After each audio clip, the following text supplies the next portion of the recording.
Maayong buntag mga idol. Sa unang panahon adunay hari.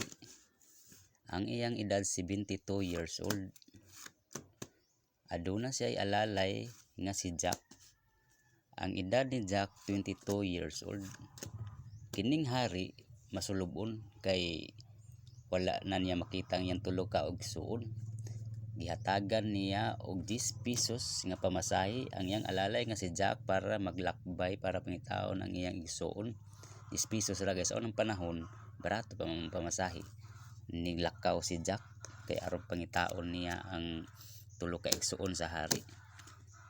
1, 2, 3, 4, 5, 6, 7, 8, 9, 10, 11, 12, 13, 14, 15, 16, 17, 18, 19, 20, 21, 22, 22 days nga naglakaw-lakaw si Jack aron pangitaon ang tulo ka igsuon sa hari. Nibalik si Jack, niingon si Jack nga mahal na hari, ako nang dala ang imong tulo ka igsuon nga hari nga si Kiking, si Kukong ug si Kakang.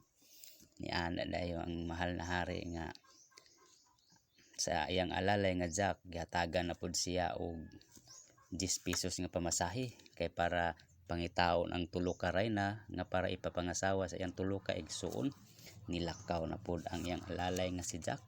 Nilakaw na pud siya. 1, 2, 3, 4, 5, 6, 7, 8, 9, 10, 11, 12 days. Kaabot sa 12 days nibalik na pud si Jack nga iyang alalay. Niana na pud siya nga mahal na hari, dala na nako ang tulo ka rayna aron ipapangasawa sa imong tulo ka igsuon, ang tulo ka queen. Niabot ang tulo ka queen. Pag abot sa tulo ka queen, niana dayon ang tulo ka queen nga mahal na hari, wala kami mga sapatos para magpakasal sa imong mga igsuon. Gihatagan na pud ni sa mahal na hari ang iyang alalay nga si Jack og 10 pesos nga pamasahe. Nilakaw na pud si Jack para pangitaon ng size 6 nga sapatos. Nilakaw na pud si Jack. 1, 2, 3, 4, 5, 6, 7, 8, 9, 10, 11, 12, 13. Paabot sa 13 days nibalik na pud si Jack. Nibalik na pud si Jack. Niana dayon si Jack nga mahal na hari, dala na nako ang tulo ka size 6 nga sapatos para madayon na ang kasal. Niabot ang tulo ka size 6 nga sapatos.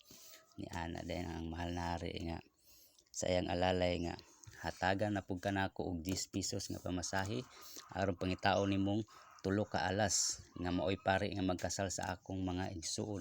Nilakaw na pud si Jack. Nilakaw Jack. 1, 2, 3, 4, 5, 6, 7, 8, 9, 10, 11, 12, 13, 14, 15, 16, 17, 18, 19. Paabot sa 19 days nibalik na pud si Jack. Naanan din siya nga mahal na hari, dala na nako ang tulo ka alas nga mao ang pare nga maoy magkasal sa imong mga igsuon. Naabot na ang tulo ka alas. Paabot sa tulo ka alas, niana dayon ang hari nga nakita niya si Jack nga medyo masulubon. Niana dayon ang hari nga Jack, hatagan ta ka og mapangasawa nga queen para dili na ka masulubon.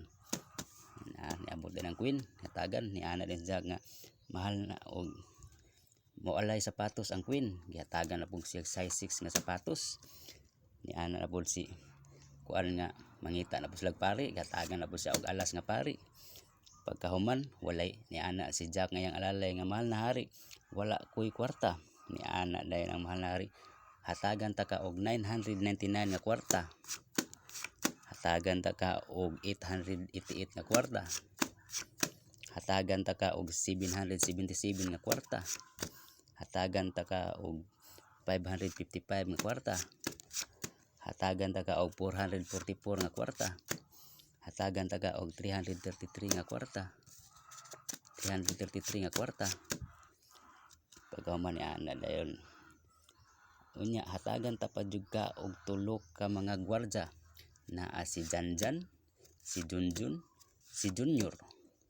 Pagkahuman hatagan bagina ko sila og armas nga 45, 38 og 29. So mao to ang kwento sa hari ug ang iyang alalay nga si Jack mga idol. Salamat sa inyong pagtanaw. Nanginaot ko nga inyong nagustuhan ang ilang istorya. Salamat.